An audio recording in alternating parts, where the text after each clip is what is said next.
पति की मौत के बाद कुंती पर तो मानो दुखों का पहाड़ ही टूट पड़ा था, मगर फिर भी उसने हार नहीं मानी। उसने मेहनत मजदूरी करके अपनी बेटी कौशल को पाला।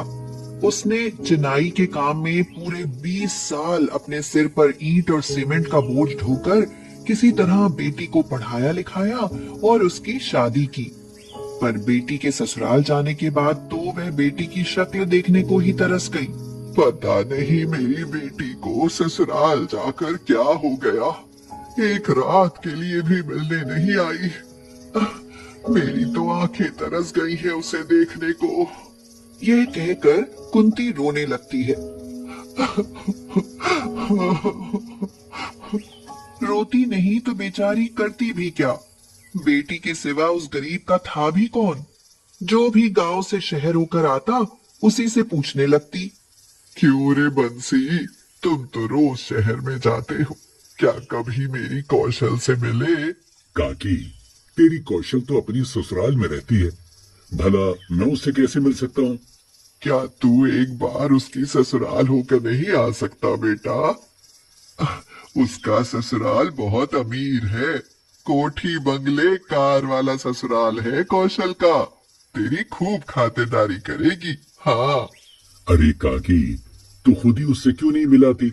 यहाँ रूखी सूखी रोटियां खाकर पेट भरना पड़ता है, वहाँ अमीर बेटी के पास 2-4 दिन रुकोगी तो अच्छे अच्छे पकवान खाने को मिलेंगे। अरे मेरा मन पकवान खाने को नहीं तड़पता बेटा, मेरा मन तो बेटी से मिलने को तड़पता है। पता नहीं उसे क्या हुआ, ससुराल जाकर तो माँ को भूल ही गई। कुंती कुछ दिन तक तो किसी तरह सब्र करती रहती है, मगर फिर एक दिन खुद ही बेटी के ससुराल जाने का फैसला करती है। अब तो बेटी से मिले बगैर रहा नहीं जाता, क्यों न मैं ही उसके ससुराल हो आऊं। बेटी से मिलने के बहाने उसका अमीर ससुराल भी देख लूंगी, वहां तो मेरी कौशल रानी की तरह रहती होगी।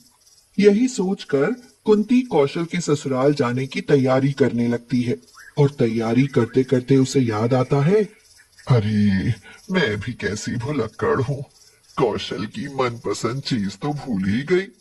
मेरी बेटी सर्दियों में गुड़ तिल के लड्डू कितने चाव से खाती है, उसके लिए गुड़ तिल के लड्डू तो बना कर ले जाती हूँ।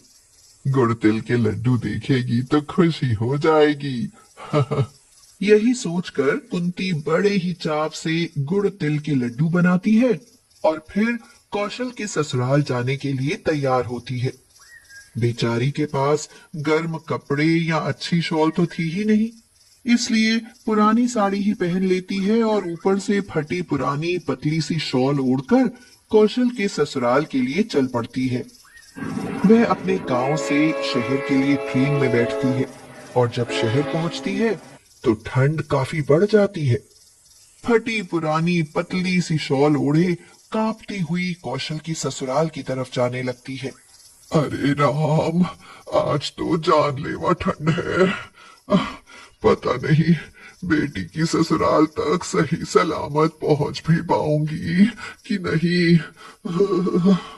कुंती यह कहते हुए आगे चलती जा रही थी कि तभी एक झपट मार उसके हाथ से थैला छीनकर भाग जाता है और कुंती चीखने लगती है, अरे पकड़ो पकड़ो, चोर मेरा थैला छीनकर भाग गया। अरे बहन जी, अब वो तो गया, शहर में ऐसे चोर उचक्कों से बचकर रहना चाहिए था ना। खैर छोड़ो, ये बताओ कि थैले में कुछ कीमती सामान तो नहीं था? कुछ पैसे और गुड़ तिल के लड्डू थे भाई, मेरी बेटी के वास्ते। मेरे लिए तो वही बहुत कुछ थे, अब बेटी के घर खाली हाथ जाना पड़ेगा। ये तो आपको शहर आने से पहले सोचना चाहिए था बहन जी, अब कुछ नहीं हो सकता। यह कहकर वह आदमी तो चला जाता है और कुंती ठंड से कांपते हुए किसी तरह बेटी के अमीर ससुराल पहुंचती है। महल जैसा घर था और द्वार पर गार्ड बैठा था।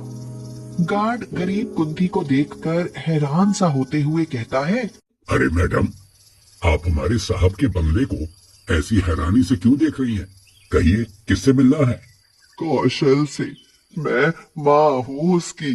क्या आप सच में हमारी छोटी मैम साहब की माँ है? हाँ भाई, सच में। तो फिर अंदर आ जाइए माता जी। यह कहकर गार्ड द्वार खोल देता है और कुंती अंदर चली जाती है। अंदर कौशल की सास गायत्री अपनी कुछ अमीर सहेलियों के साथ बैठी बातें कर रही होती है। कुंती उन्हें देखकर ठिठक सी जाती है। तभी गायत्री की एक सहेली हंसते हुए कहती है, अरे गायत्री, ये कौन है भाई? कोई नई नौकरानी रख ली है क्या?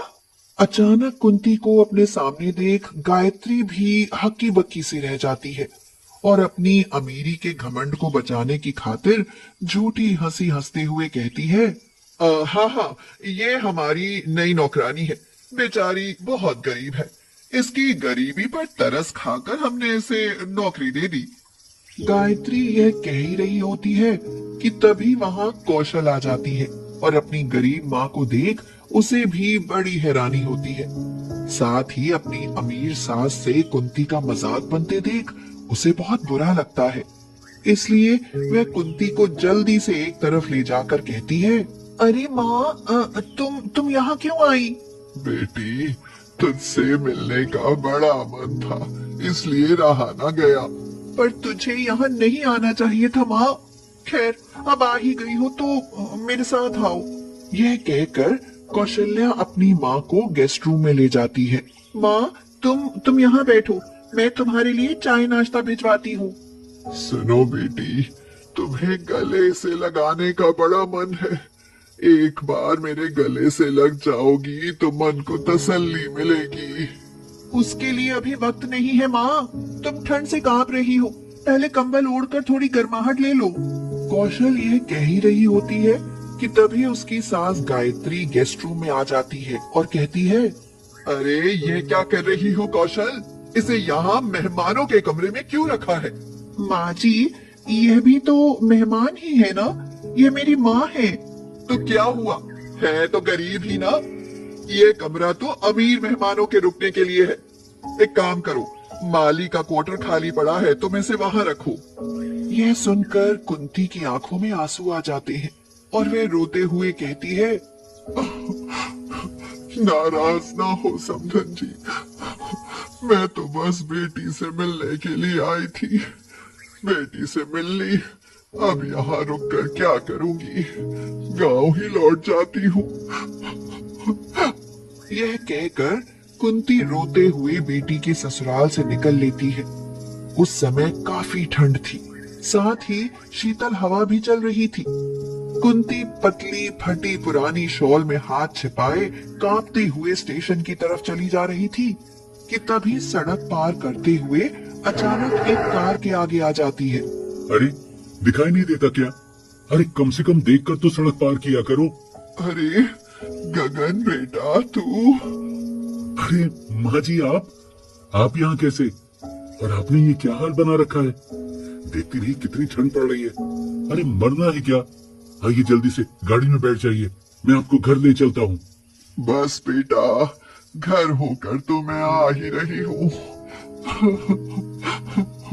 यह कहकर कुंती रोने लगती है और रोते हुए अपने दामाद यानी गगन को सारी सच्चाई बताती है। तो गगन को गायत्री और कौशल दोनों पर बहुत गुस्सा आता है। वह कुंती को घर ले आता है और फिर उन दोनों को उनकी गलती का एहसास कराते हुए कहता है, तुमने जो किया है अच्छा नहीं किया। अरे माँ, कौशल आपकी बहू है, तो ये इसकी माँ गैर कैसे हुई? बस इसकी गरीबी के कारण। और तुम कौशल, तुमने इतनी ठंड में माँ जी को जाने कैसे दिया? मुझसे भूल हो गई। पर ये भूल आगे कभी नहीं होनी चाहिए। आज से माँ जी हमारे साथ ही रहेंगी। क्यों माँ, मैं सही कह रहा हूँ ना? बिल्कुल ठीक कह रहे हो बेटा। समधन जी, मुझे माफ करना। यह सुनकर कौशल की खुशी का तो मानो ठिकाना ही नहीं रहता। उसकी आंखों से खुशी के आंसू आ जाते हैं और वह कुंती के सीने से लिपट जाती है।